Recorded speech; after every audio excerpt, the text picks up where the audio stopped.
Right. So welcome, everyone. Great to see such a great number of students here. I think this clearly shows how many of you are excited to learn about applicant tracking systems. My name is Mike Harris. I work with the Career Center. I'm a career counselor. I support engineering and physical sciences students. Excited to have our panelists here. We have two so far. One is just signing in. They're having some technical difficulties. I'm going to turn it over to the panelists in just a second. I want to go to our next slide, which is just the welcome slide. There we go. Okay, so I'll let the panelists introduce themselves in a second, but this is Hacking the Applicant Tracking System. I have a few more questions for everyone attending. We want to kind of get a sense of where you all are coming from.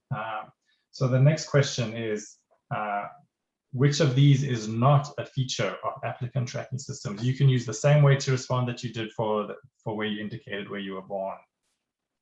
But let's see how well you know applicant tracking systems.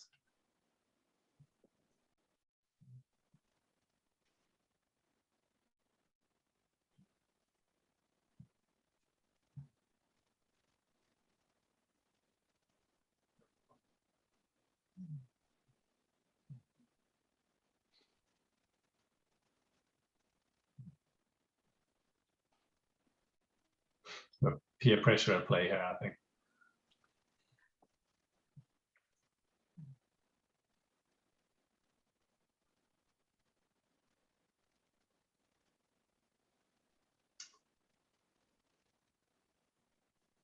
All right, just to speed it up, you all passed. Great job. Well, most of you passed. Yes, salary calculators are not a common feature of applicant tracking systems, but everything else is. So maybe you learned something just from seeing this, but they are really multifunctional. And again, we're going to talk more about them in this session.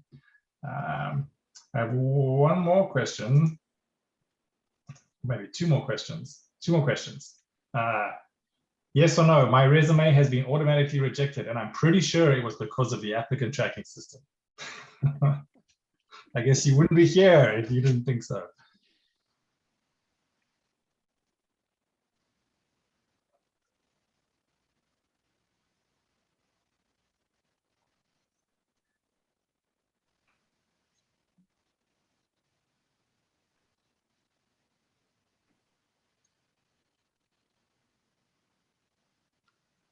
Okay, no surprise there. Most students are victims of the ATS. And then last question.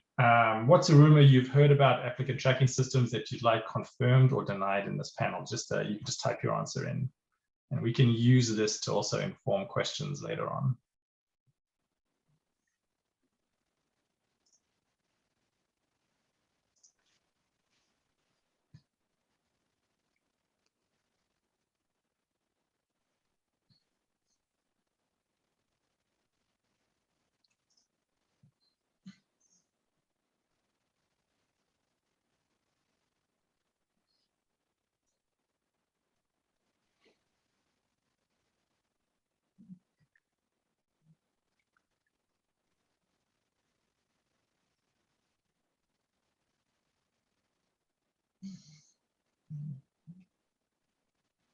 Okay, these are some good ones here.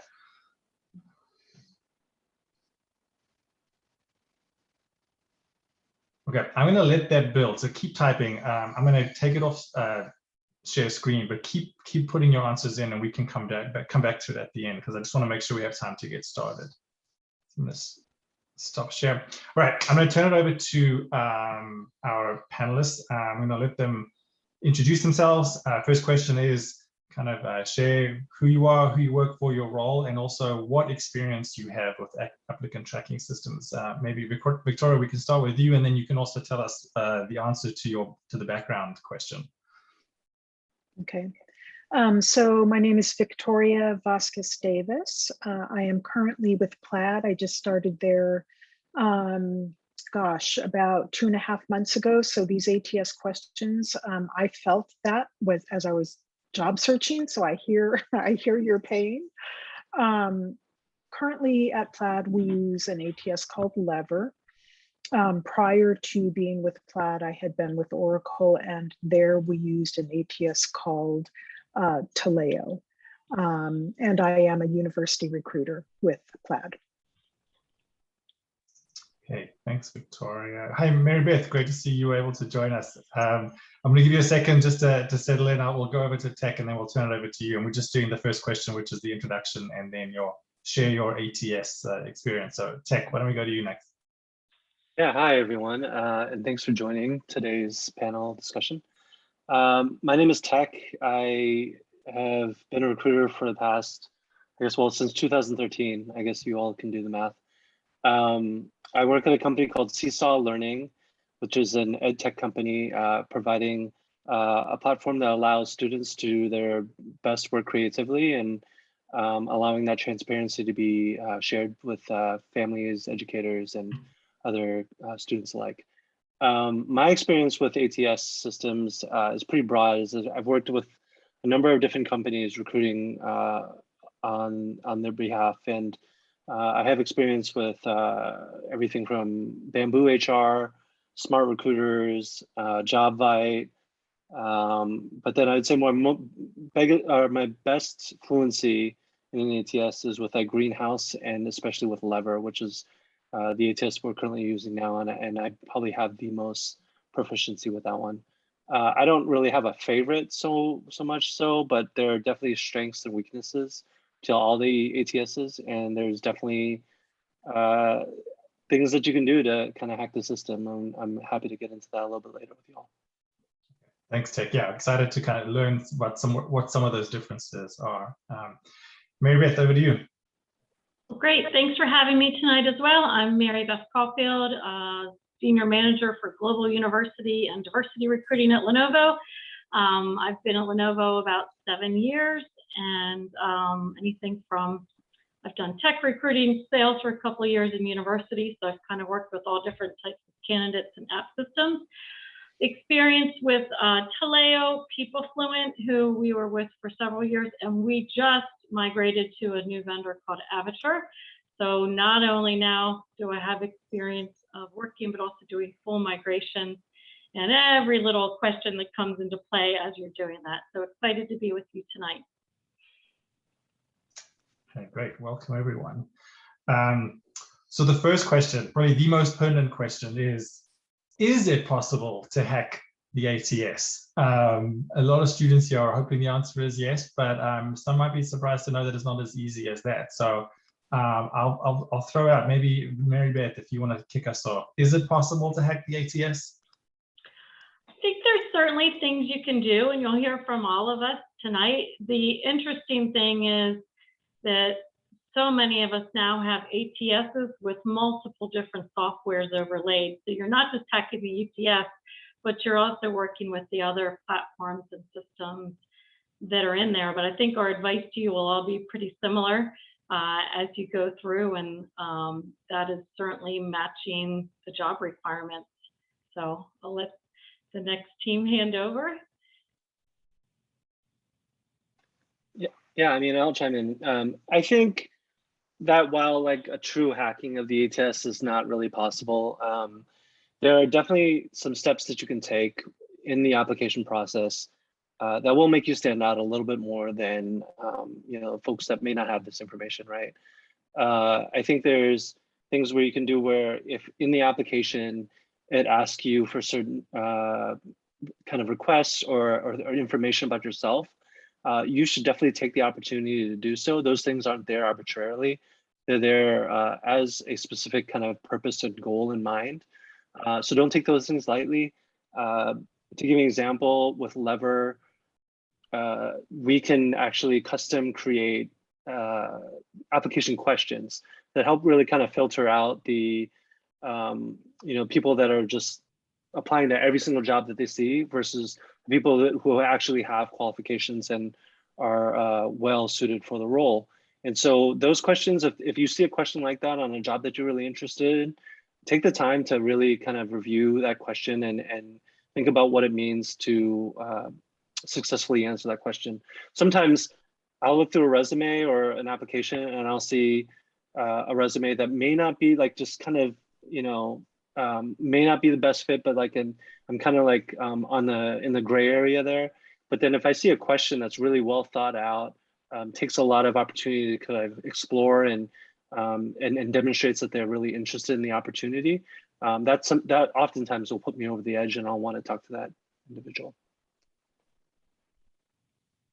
Yeah, and similarly, I would say, you know, it's not, again, really possible to actually, quote unquote, hack an ATS, but tailoring, so we at Plaid, we don't have questions as part of our application process other than the standard, ethnicity kinds of questions. But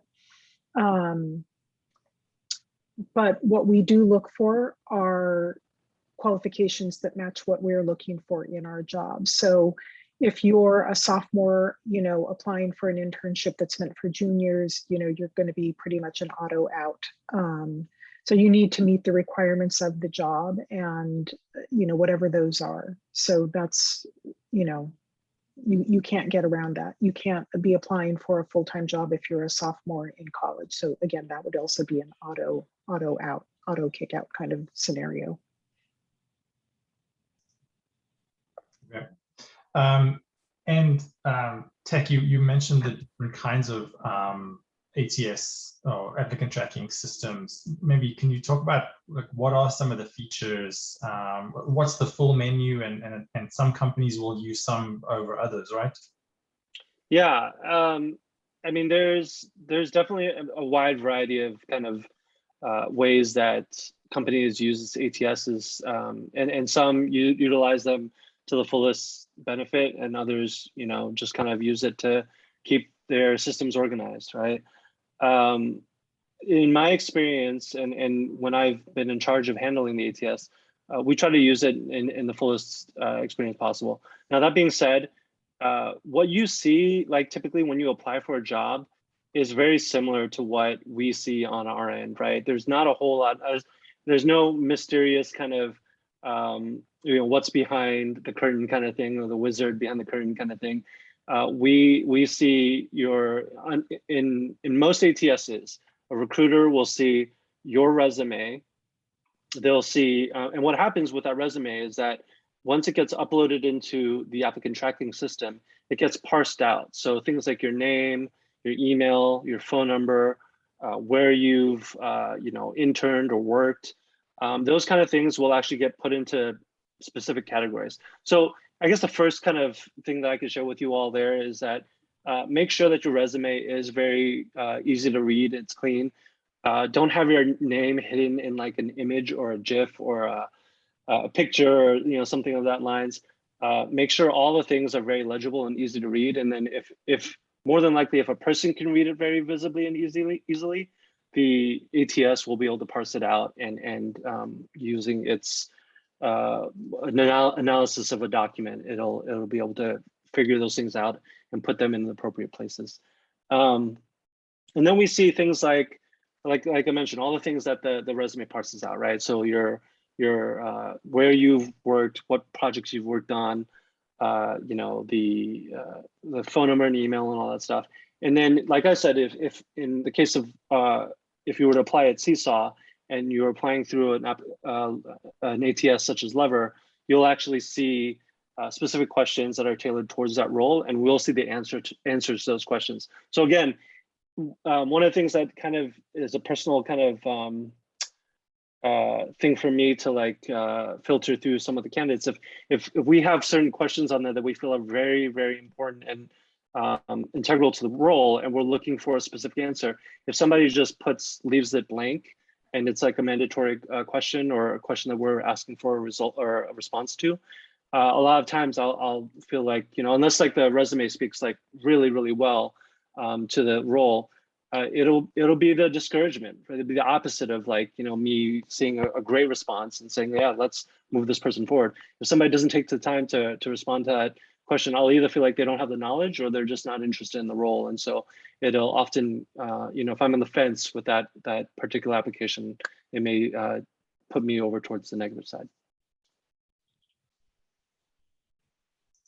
I think one of the things, and Mike, and there's a couple of questions about formatting, and I know Taek, you mentioned that too. I think one thing is keep it super simple, no columns. You know, it's got to be just your standard format. Those look pretty, but the ATS systems can make them completely unreadable. Our last system, PeopleFluent, if someone had columns or pictures of it all, that it would literally make a disaster piece out of it. So keep it simple, use standard font, nothing crazy. We don't really need pictures or anything, no columns, and make sure all your headers for your experience, you know, your all your different areas, education, are very simple and what we expect. Don't use fancy words as you're going through as well. And columns are really not good for parsing as well. So you definitely want to also use that reverse chronological order, because that's what we expect, and that's what the ATS systems expect you when you want your most recent experience to be listed first. So one other thing too, like if the ATS system might be doing word searches and you have something like SEO, you might want to put that in as the acronym plus spell it out in case the recruiter's looking for it in different ways. Because some, like our new ATS, we can do word searches. So we generally will push them out as well too, but definitely use as many resources as you can and keep it as simple as you can as you're putting them through. And then one other thing too, like a lot of us, I just sat on a call this morning with Universum, use AI, some different things as far as matching your resume to the job description as well in those keyword searches. So make sure that you keep those simple and really do match to the system, and those will give you rankings. We'll get like rankings from our AI vendor of really how well your resume matches to that job description. So that's like kind of maybe a hack idea too, but you know, even as you know that the naked eye viewing it, we're also looking for the same thing.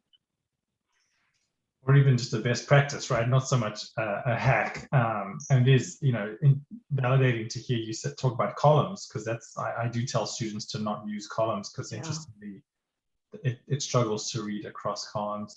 So yeah, good to hear that. And I think, you know, I see a lot of questions come in the chat. I encourage students to keep putting them in there. It feels like we're all kind of hitting answers as we go. And you want to visit the topic of auto out. I think Victoria was the phrase you meant. What are other like auto out or auto reject kind of reasons, Victoria? You know, mostly for me, while I've been recruiting for, I don't know, 10 years ish, and the primary reason is just doesn't meet the requirements of the job. That's the biggest auto out. You either don't meet the graduation year requirement or the qualifications. You know, if we post a job that's for computer science students and you're not a computer science student, you know, that's an auto out. And, you know, having, you know, saying that, well, but I know how to code, I know Python, you know, that's not going to be good enough, because if we say we need a specific major, it means that we need a certain level of depth and breadth of knowledge within that field. And if you don't have that major, you know, you probably aren't going to meet the criteria. So, you know, Marybeth and Taek have been mentioning like auto word search. For me, with the recruiting that I personally have done, I'm the auto word filter myself. We don't have a system. And so to that point, Marybeth did mention, and I do want to agree with her, you know, if your resume doesn't use some of the same words that are in the job description, that could be an auto out kind of thing. Not that we want you to cut and paste the job description and drop it into your resume, but if you have related experience in the area that we need, please use the same verbiage. It just, you know, I think you all have probably heard that recruiters spend 7 seconds looking at your resume. I would venture to guess, and guys chime in, it's actually probably less than that. If you've been doing recruiting for a bit, recruiters are very good at, yes, no, yes, no. It's sort of like that swipe left, swipe right thing that you all might do these days. So it goes pretty quickly. And so the closer you can get to the actual job requirements in terms of what I'll call quote unquote like logistics, graduation date, major, and that sort of thing, and then skills that you've gathered through your internships, that's going to make you stronger and less likely to be auto dismissed.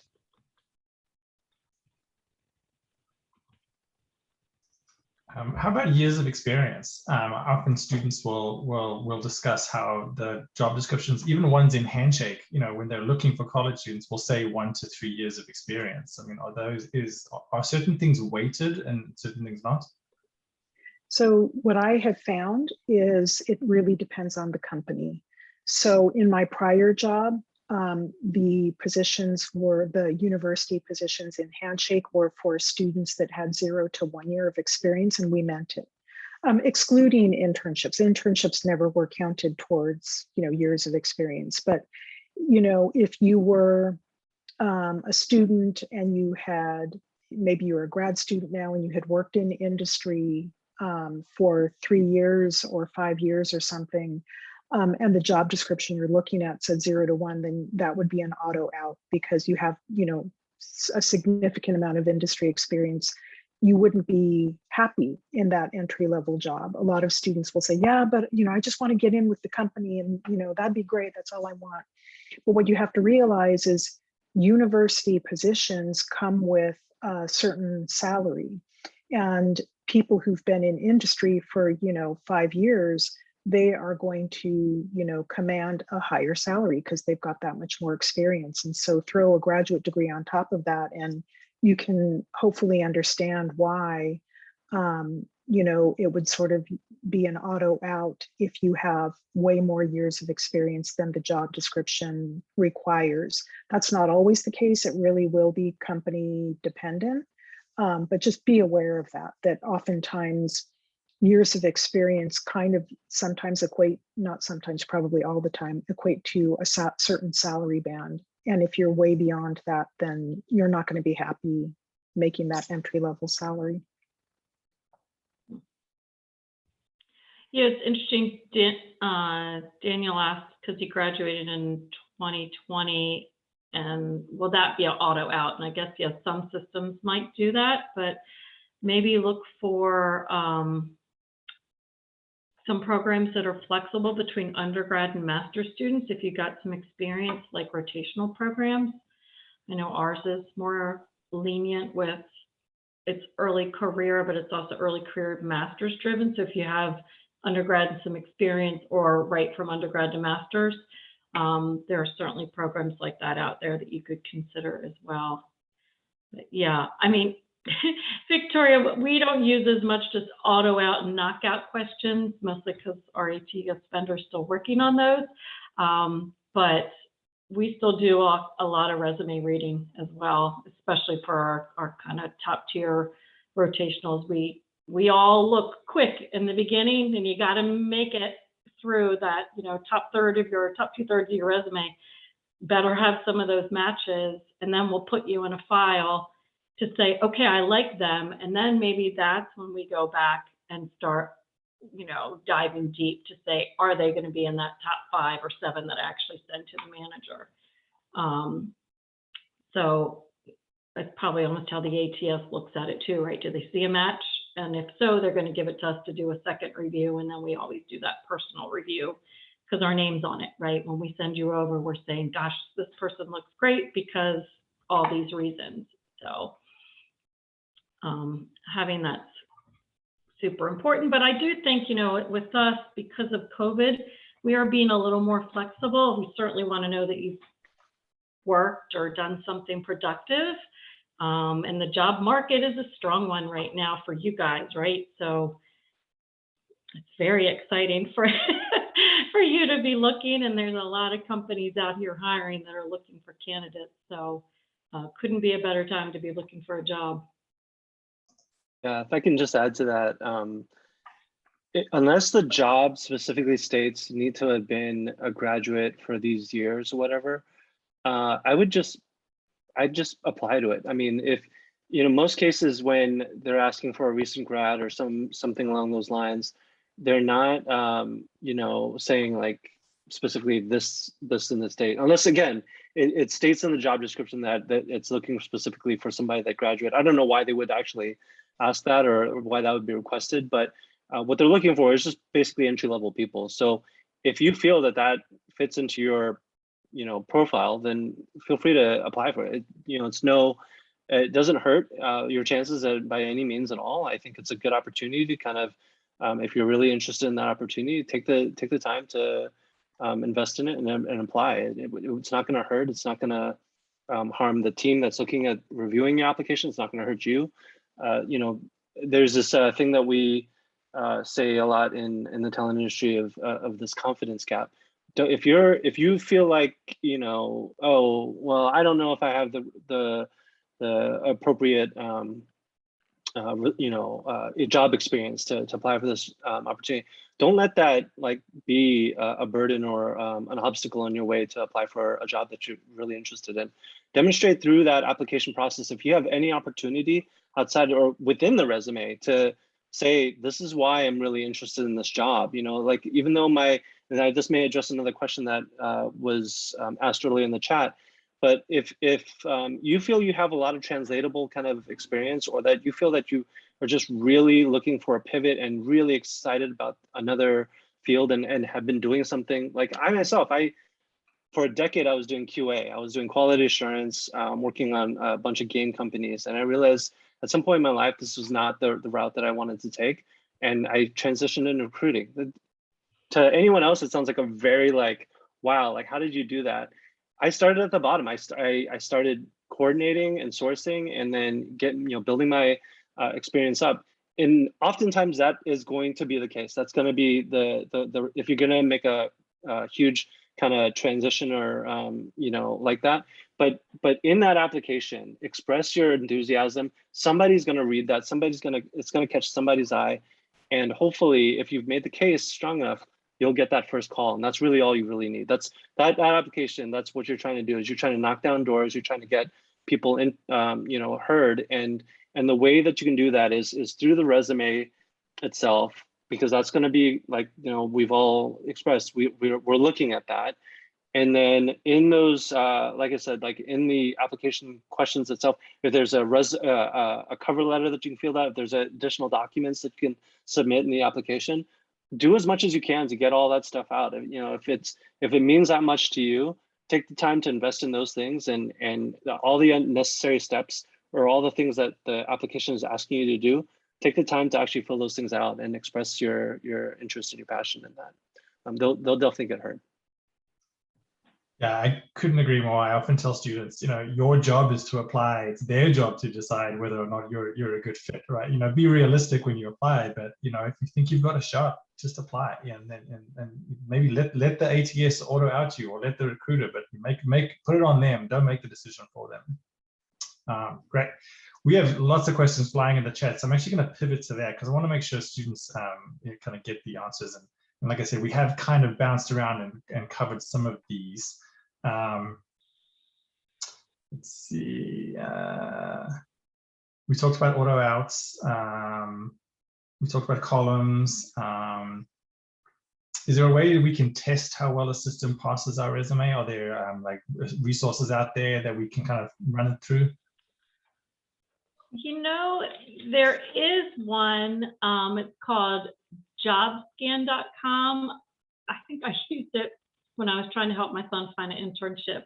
But you can put your resume in that, and it'll kind of look at the job description and your resume and give you a match there. And there might be some other ways out there. You can certainly do kind of word searches and different things if you want to try to do it manually. But there are a couple systems, and I'm sure there's an app for that somewhere as well too. But I think it is kind of about getting those words. But when you have a job description, even for all of us, like they say, men will apply to a job if they meet 60% of the requirements, and women won't unless they feel like they meet 90%. Ladies, men, just let's all apply, theys, everybody. So it is about showing the areas in your experience that match. And someone asked about if I'm switching careers. A lot of us, and the new kind of trend in recruiting is really skills-based hiring, rather than looking at every single experience base. We're really looking at, do you have the skills? Are you agile? Are you entrepreneur? Are you, can you work in a flexible, multicultural organization? Those are the things that are important to me at Lenovo. I can teach you all the other stuff, or most of it, but those skills-based things and kind of some of those soft skills are also really important right now as well. Sorry, anybody want to add anything to that? Just the notion that, the skills, yeah, you need to meet some number of the skills for sure, but culture fit is huge. You can be like the most amazing software engineer on the planet, but if you rub everyone wrong in your interviews, if you're like just really full of yourself and in the interview and you're not afraid to let that fly in front of everyone, you might not be a good cultural fit for the company. So just be aware that in addition to skills, it comes down to cultural fit too. And typically what I tell students is, it's sort of like when you were applying to colleges, and if you did any college tours, you got to visit campuses, and some of them just felt kind of prickly and not really great. But then when you landed at Berkeley, you're like, yes, this is my place. These are my people. It's the same thing when you're job searching. So, you're going to interview with companies and they're not going to feel great. And then you'll hit that company or two, hopefully 3 that, you feel like, yeah, I could sit here for a few years. This feels good. So skills and culture. But I guess that begs the question, how do you communicate culture fit in the resume and then get it through the ATS? Yeah, because it's not like, yeah, go ahead. Yeah, no, go ahead. Say, we usually at Lenovo, like what we'll say is can work in cross-functional teams and multitasking, and those are the type of things that are important. So we'll look in projects, internships, job experience that you have. Were you a leader? Did you take charge? Were you able to manage a team or supervise? Were you leader of a project and helped your team meet their goals? Those are the type of things that you can kind of say, hey, I can rise to the occasion and, get the project completed. So there's some really good things in your experience that'll lay those out for us. Yeah. And I would add that, you'll hear from every recruiter that communication skills are huge. Those leadership opportunities that you take on demonstrate those communication skills. So do, being a TA, anytime when, whether everything that you're doing, prior internship, TA, research, anything that you do those are ways that you can convey how strong your communication skills are. So it's not hard for a recruiter to see those soft skills coming through your resume. Yeah, and if I could add to that, it's a really great question. Like, how do you add culture to like a resume or an application? I actually would want to challenge you all to take it on the inverse, to find out if the company that you're applying to, their values and their company culture matches to what you're looking for. There are a number of ways that you can kind of, before even applying and sending the submit button, take the time to look through the company's page, like Lenovo, Plaid, Seesaw. We all have company pages. I just took a look early before I hopped on, where you can learn more about like what the company culture is like. Is it a collaborative environment? Is it an environment that where people are heard? Is it an environment that encourages growth and learning, and has a great leadership team? These are all things that if you do the research, if you dig into like the About Us page, Seesaw is featured on a website that I'd love to kind of tout right now called keyvalues.com. where you, not just Seesaw, but a bunch of startups are featured on this site, and you can actually click on the values that are important to you, and it'll filter through all the companies that share those same values and show you these are the companies that care about these things that are important to you. And that's a great way to like just kind of start to explore like companies that you may not have even heard of or considered, and you'll start to dig in and understand, oh, well, this is what's important. This is part of the company's mission, and it matches and reflects with mine. Those are the ones that you should apply to, instead of like trying to kind of pigeonhole yourself into an opportunity. Discover the opportunities that like speak to you and have share some of the same values, and then if you apply those, your odds are you're already a company culture match, because you've identified them as one that would match along with your own values. And boy, a recruiter would be impressed if you say, "Hey, I found you on key values." Right? Yeah, that's right. That's good advice too. I've never heard of that site, but yeah, I mean, culture for us, that's our job to figure that out. I don't really expect to see that from a resume. I mean, there's certainly things that I know if you're at a school like Berkeley, right? We know you're in a diverse community and a multicultural, and they're used to a setting where people are open and accepting, that's what I look for. But if I know you might be from a different school, maybe different area, I might question that a little bit more, right? But we know the schools, you guys are all lucky. You're at a fantastic school. Every recruiter would love to have, is looking for resumes from you, from your institution. So that's a plus that a lot of students in the world don't have, right? So you guys have that working for you, which is awesome. That's already checked, checked and go. So, but yeah, I do agree too. The values, you guys can use Glassdoor. There's so many different ways to explore companies and see what's out there, and go to info sessions, sign up and find out more about the companies, explore them on LinkedIn. We all have, company pages like Instagram, where it's all about our people. So those are other really good places to find out if the culture is the right kind of company. And I agree, it's what you guys should be looking for. That's our value to you, is what we can sell as an organization, and belongingness. Okay, we're going to play a quick game, rapid fire, yes or no, just to knock some of these questions out. You may be desperate to say maybes and give context, but so try hold back. More than one page for an entry-level resume, yes or no? No. No. No. Good. I also say no, so that's validated. Are ATS, are they scanning cover letters? Yes or no? No, No. not ours.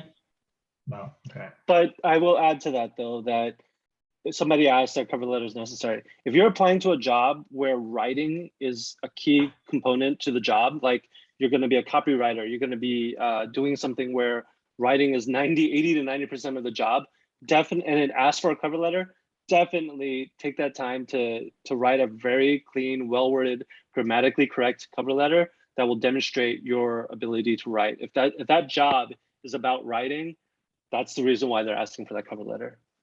Yeah, and if you have your own personal site, agree to put your links out there so we can look at your projects, your work. Oh my gosh, especially marketing and social. We love to see that, and that'll make us really excited to move you to next step. 100%. But conversely, if we're not asking for a cover letter, do not include one. It won't be read. Yeah. So save your time. Yeah, time and that's effort. right. Yeah, but devil's advocate there, if there's an option, always submit one. If it's optional, I always say take the option and submit it. If it doesn't get read, it doesn't hurt you, right? Yep. That's true. Continuing the game, do you need internship experience on your resume to get a full-time role? No. No. Not 100%, but helpful. No. It is helpful depending on the job, but right. But no, yeah. Yeah, I think that's students' number one concern, is they don't have internship experience, and I say the same thing. It's helpful. It's not a deal breaker. Not required. So here's the thing, though. If you don't have intern experience, you better have a lot of projects showing that you have the skills that we need on your resume. So totally okay if you don't have internships, but boy, beef up those projects. And Career Center, I'm going to give you a plug. If you are unsure how to talk about your projects on your resume, go see your career counselor, because they'll help you craft your projects so they look strong so that a recruiter will be interested. To add to that, actually, I think the best way to view that, or this question in particular, is think about how you got into Berkeley, right? You probably just didn't get straight A's. You probably partook in like clubs and organizations and volunteered and did things that like really well-rounded your character to be accepted into Berkeley. If you think about going into a job the same way, if all you did was just took like electrical engineering, computer sciences, and you're expecting to get a software engineer job, you may get it. That's very likely that you could. But if you add on the fact that you were interned at Microsoft or Google or whatever, or any kind of tech company, and you had all these projects, you basically demonstrated that you ate, sleep, slept, dreamt of software engineering, then the odds are that that's going to be read very well, and they're going to, companies that hire software engineers are going to want to bring on somebody of that caliber to the team. It's all about, a lot of it is all about passion. Like, how interested are you into this particular field? And if you can demonstrate that through actions, through words, through your application, that's going to be read a lot better than another application that doesn't read that same way.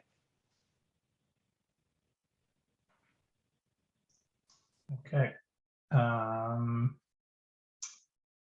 Let's see. I'm going to jump around a little bit here. Should we trim down hard skills section if they're not relevant to if they're not on the job description, but still could be relevant to the role? If you can fit them on one page.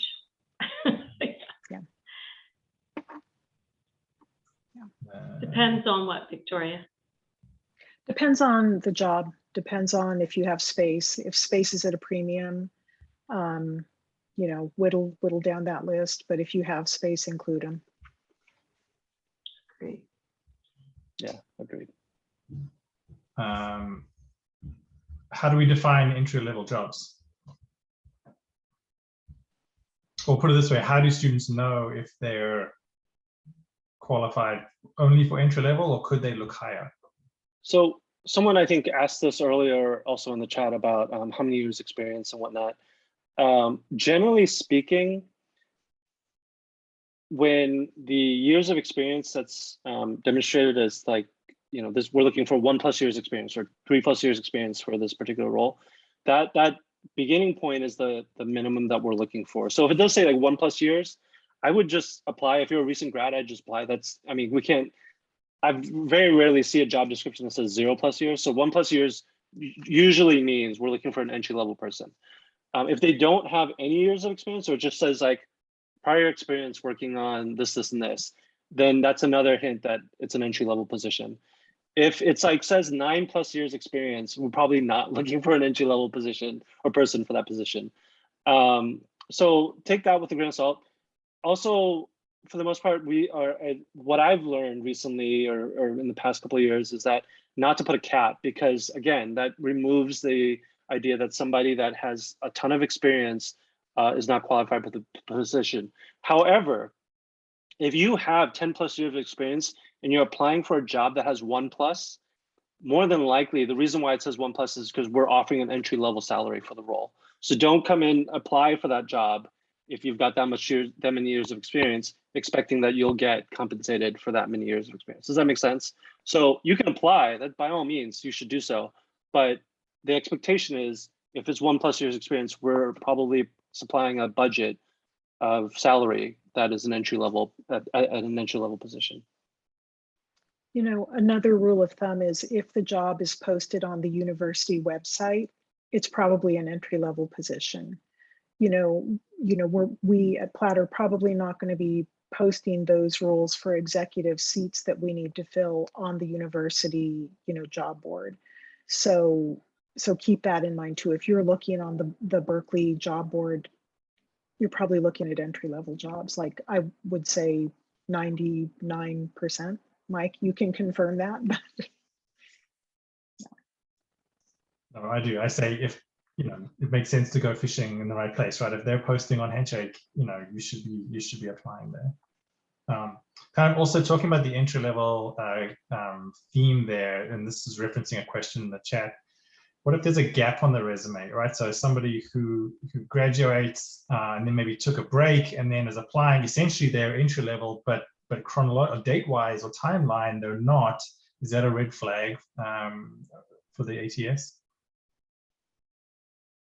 I think there was one question earlier and kind of relates to that too. If it's an early career and we're looking within those graduation dates, that's kind of how we're defining the getting ready to graduate students. So we're a little more flexible because of COVID than we used to be, because we know the last 2 years have been a blur for all of us, right? So we're trying to be a little more open. Even like for my roles, I usually say between last spring and this spring, and now I gave an extra year just because I'd like to look. So I think if you do have a gap, you need to explain why, or you know, maybe if it was school or taking care of someone in your family or whatever happened to be, that's okay, because especially in these last 2 years, we know that health and family and wellness are, you know, more forefront than they've ever been before in any of our careers. So that's okay. We like the human side of it, but do explain the gap, whether it's on your resume, especially if it's a big one, or in a cover letter, if you can submit one.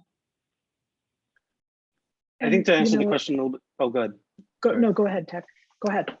I was just gonna say, in order to answer that question like more effectively, as from my knowledge, the ATSs that I've used, they will not kick out the resume. You will not get a decline, or you know, we're not gonna move forward with you based on gaps. That's usually analyzed by the recruiter themselves. I would be, like Marybeth said, I wouldn't, you don't necessarily have to explain it in a resume, but if we do talk to you over the phone or we interview you and go forward, be prepared to talk about the gap. Explain what you were doing, what you were working on, you know, how you were kind of improving yourself, whatnot during that time. And that's something that we, you know, would consider. But the ATS itself, I don't know of any ATS that'll kick you out for having like a several year gap. That seems like a bias that should not be included in any ATS. Yeah. True. And just to jump off that, I really do think that, you know, as a university student, you actually have a little bit of a buy in that regard in terms of gaps, just because there may be a semester that, you know, you studied abroad, or a whole year that you studied abroad. You may not have worked during that period of time. And that's totally okay. You don't have to have, you know, internship after internship after job on your resume. It's okay to have gaps. Now, you know, 10 years after you've graduated, if you've been working for a bit and then you've got a 5-year gap, that's going to be a little more concerning to a recruiter. But as a college student, it's not so much a big deal. Just, you know, again, as Taek said, as long as you're explaining what you did during that time away from, you know, school, if you were caring for a family member, but maybe you also were working on, you know, personal projects that were related to the job that you're pursuing now, make sure that those personal projects are on your resume as well. Yeah, someone in the chat asked about if it was due to a disability, right? Like you don't have to disclose anything. That is your personal choice. Certainly would not put it, you know, like you said, they advise not to put it on your resume. You don't have to disclose anything. And, you know, we all have groups, like if you apply at Lenovo and you need assistance during your resume, your application, or during your interview, we have a team through our ERG and our talent that will help and support you, and nothing goes to the manager. We're just there to support you, whatever you need. So, and we have our disability career counselor has done some videos on strength-based disclosures. I'll grab the link and I'll put that into the chat. Just some good information about when and how to disclose any accommodation need from a strengths-based perspective. Quick and easy one. What's the smallest font allowed for a resume? 16. Just kidding. Totally kidding. I think standards, what, 11 or 10 or 11? default is 12. I mean, I'm like 12. really need to cheat on space, maybe go to 10, but no, I wouldn't avoid it. Play with your margin. Yeah, honestly, right. people, it really depends on the font. If you're doing Times New Roman 10, that's kind of small. Arial 10, pretty easy to read. So it really just depends on the font. Yeah, and margins are a good way to play with that. The other thing, though, you want to think about is not everything on your resume, not all your experience needs to be on your resume. Sort of pick and choose. Keep like a master resume, and then where everything is written out really nicely and neatly, and then just like cut and paste into the resume that you're going to be submitting for our job at Plaid or, Lenovo, or, wherever you're applying, it doesn't matter. But you don't necessarily need to put every single thing that you did on your resume and make your font like 7-point Times New Roman with 1/4-inch margins. So. Yeah, Victoria, you touched upon some things that I think are really important to echo. When you're applying for a role, one of the biggest or the best things that you can do is create a multitude of different resumes, especially if you're applying to a few different roles. Perhaps you're looking for a sales opportunity. You don't know whether you want to be in pre-sales, post-sales, solutions engineering, implementation. You're looking for an opportunity that kind of plays upon your strengths. Maybe you feel like you're a people person, you want to do something where you're helping other people. I would create at least a few different resumes in that aspect, demonstrating, kind of reflecting the job description. You want to kind of work actually backwards. So you want to look at the job description, see what relevant or applicable transferable skills are good for the role, and then custom tailor your resume to mirror that job description. As much, obviously you want to be truthful, but as much as you possibly can, you want your resume to almost reflect that job description. And so if you're applying to multiple roles, have separate resumes that are kind of, this one is more towards this area or this department. I have this other resume that's more, applicable for this other department. And just really kind of, you don't have to make a custom tailored one for each job that you apply for, but if you do it in like groups, you can then say, okay, I can use this resume for this job. I can use this resume for that job. And then that way you're able to basically be more effective and efficient with your time and your applications. Yeah, that's a great point. If you apply and then you reject it, or you don't get the role and then apply later on with the new version, is it okay to submit a new version of the resume for subsequent applications? I assume so, right? It doesn't revert back to any old version. Okay, that was a quick one. And then I think somebody else asked this, but if you're asked to upload your resume, but also it parses it out, what do you look at? Are you looking at the parsed out information, or are you looking at the uploaded like raw document? Depends on the ATS. I look at the yeah, it does depend on the ATS. But generally speaking, if I'm looking at the resume itself, and then also another thing I think somebody else mentioned in the chat earlier was what format it should be in. I feel like PDF is always the safest, and it's one of those where a document where it can be unadjusted or unaltered by the ATS or by a person reviewing the application. PDF is the safest. It's the one that I know that all the ATSs that at least I've worked with parse out very well. So if you can PDF it, upload it, and then that should be fine.